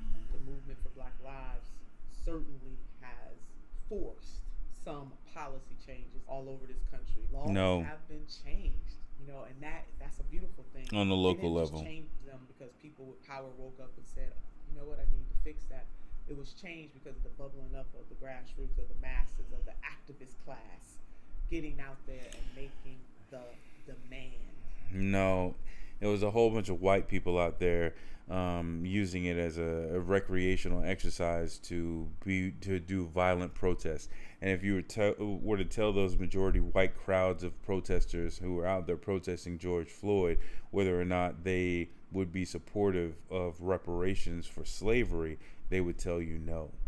While they're out there tearing up the streets in the name of George Floyd, if you were to ask those individuals, those same white protesters who are out there destroying shit, whether or not they would actually support reparations for slavery to descendants of American slaves, and that being a very real solution to the problem of police brutality in this country, they would still tell you no. So don't reference that shit of, well, we got some legislation proposed. Fuck all that. Fuck all that. You got some legislation proposed. Who gives a fuck? You got some local laws changed in a local city. Who gives a fuck? Supremacy clause means that could be changed in a snap of a finger by a Republican president or a governor in many cases, like in Florida, where he's overriding local governments and their ability to make those types of decisions. But you're not bringing up any of that because you just want tokenism as a thing to wave around to people. Yeah, we're getting some stuff done. That's how you know you really don't give a fuck about police brutality or police reform, because you're not really talking about the real state of affairs and the real challenges to that police reform. You're just trying to tout some sort of victory very prematurely. Do you think that people are not intelligent enough to really analyze you? This is why you lost. On the other hand, we still have a very long way to go. Far too many black men and black women are still being gunned down unarmed. We're nibbling around the edges with some of these policies. We just got to come straight at it. We have to analyze the system of policing and admit that it was never designed to protect and serve the black community. It was designed to surveil, to hunt people in the black community. You're getting partial credit. That has to change. The George Floyd murder reminded me when I was watching this police officer with just trying to trauma bond doesn't work. Eyes, at least from my perspective, continue to put his knee on George Floyd's neck. It reminded me of lynching. You know, white people used to gather and bring their kids and take pictures. We got the receipts. The 21st century version of that is what this police officer did to George Floyd. It is a reminder that black lives are still seen in this country as somehow less than. And what's your reflected in policing, and it's also shut up, Heffa. What is your companion policy position associated with that stance, with that fact? What is your solution to that? What is your policy position that's going to directly affect how black people, or more specifically descendants of American slaves, have to deal with police? What is your direct solution for that? That's targeted specifically for those people. If you don't have that, then you should shut the fuck up, because we could see that, and that's the reason why you lost. People could see this interview or interviews like this, and we're like thinking to ourselves, what the fuck is there just scanning, is there anything directly for us? What's for black people? What's for black people? What's for black people? Oh, nope, she ain't saying shit for directly and only for black people. Fuck her. In our politics, it's reflected in education, it's reflected in the wealth gap. We need to fix this in every single system. Will Medicare for All ever be a reality in the United States, and why isn't it now? I believe that Medicare for All will absolutely be a reality in the United States of America. You know, the original concept of Medicare was supposed to be Medicare for All before bad politics got in the way. And so we're bumping up against those same bad politics. Dog whistling to white progressives will not help you. Members of Congress, I call them owner donors. The owner donors are in control, and that's the reason why we don't have it at the moment. But there's an awakening. Here's what real progressivism looks like for a black politician. Every single time they bring up these dog whistle topics like reparation, student cancellation of student debt, $15 an hour minimum wage, or Medicare for all, or even global warming. Every single time that they say that, a true politician that's for black people would basically remind them, well, in every single scenario, this is how this links back to reparations. Or we're talking about education. Eventually, we're going to start on this broad topic of education, but I'm going to narrow it down to how descendants of American slaves are institutionally deprived of good education. So we're going to talk about Medicare. We're going to talk about the history of black people or descendants of American slaves when it comes down to Medicare, and why they should have a unique solution to Medicare, not just a Medicare for all. Every single topic would have to link back to that, right? But you're not doing that because you think that white people were going to vote for you. They thought if you parrot Bernie Sanders enough, you can somehow engender those people to vote for you. Did it work? Did it work? Did it work? No, it didn't. The 21st century awakening about this, And we are going to get it. Not going to happen because a politician got an epiphany or two. It is going to happen because the American people are making the demand. When you have about 87 million people pre-COVID uninsured or underinsured, and since COVID, that number has jumped to almost 100 million people. This pandemic has revealed it is insane to have healthcare, number one, commodified, number two, connected to one's job, because anything can happen at any given moment that is beyond our individual She better bring up the control. death rates for So descendants why of not American join slaves. industrialized nations, being the hegemon nation that we are, and make sure that universal health care is had by all in the United States of America. If you could have an hour with the senators who voted against. I don't care about these progressivist issues. So let me go to something else. COVID deaths by race.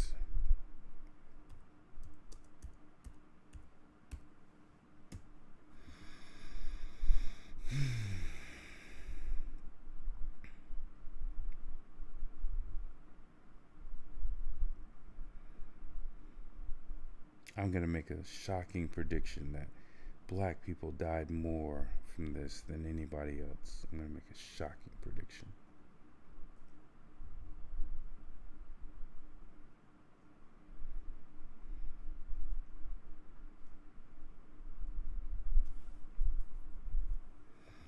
Oh, wow. Indigenous Americans have died more.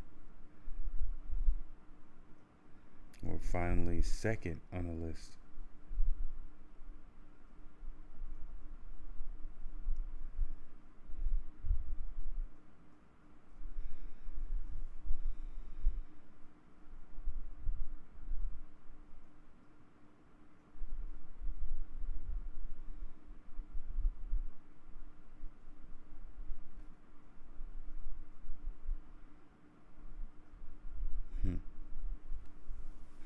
A $15 minimum wage, what would you tell them and where would you take them? I would ask them to walk a mile in the shoes of people who are among the working poor.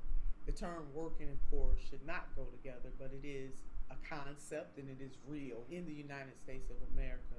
And because they themselves derive their money, their income, their health care from tax dollars of the people, and then at the same time could be as brazen and heartless, because it would have been bad before the pandemic, but especially heartless during the pandemic to deny a $15 an hour minimum wage increase, which is the floor. It is already the compromised position. It is not the ceiling. What have you missed the most during the pandemic, and what are you excited to get back to? I miss the hugs, the handshakes, dapping them up. That's important. You know, the human connection in that way. I mean, there's some science behind the hug. There's one report that I read that talked about if you get 5 hugs a day, you're off to a great start. But it's just something about that embrace that gives you a certain type of energy, and I miss that energy. I got a list of people that I want to hug.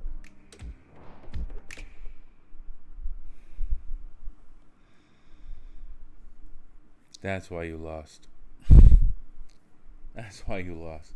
You had a 9 minute 51 second interview where you barely broke the wrapper off of descendants of American slave issues. You barely did it. You only did it as a quick little checkbox. Speaking of checkboxes, a quick little checkbox to say yes, she is black and yes, she can speak on these issues, but yeah, checkbox in that, well, she's not going to go in depth. She's not going to actually talk about reparations in any way, shape, fashion, or form. So you get around white people and you can barely talk about reparations. You get around black people and you finally can, but then you do so in such a demeaning and condescending and ignorant way. You want to speak full-throated when it comes down to Medicare for all, but you can't even speak competently when it comes down to reparations. Get the fuck out of here, lady. Get the fuck out of here. I'm sorry.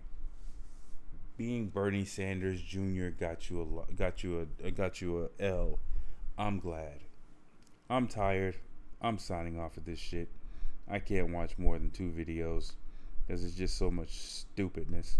But her record shows the proof of why she lost. And everybody who follows behind her, every single black progressive who wants to play the game of labeling themselves as a progressive and spouting all this hippie bullshit without actually talking about reparations and putting that on the front page of Jimmy Dore's radar, as well as TYT's radar, that you can't just bring it up as a signal, a virtue signal. No, we actually want a fucking check in real life. Like, this isn't a virtue signal opportunity. We actually want a fucking check, right? But if you can't do that, if you want to play games like you want to do like this person is doing, then just expect the same thing. You're going to lose. You're going to lose. You're going to lose. You compare it the same shit as Bernie Sanders, you're not going to get his voter base. Is what it is.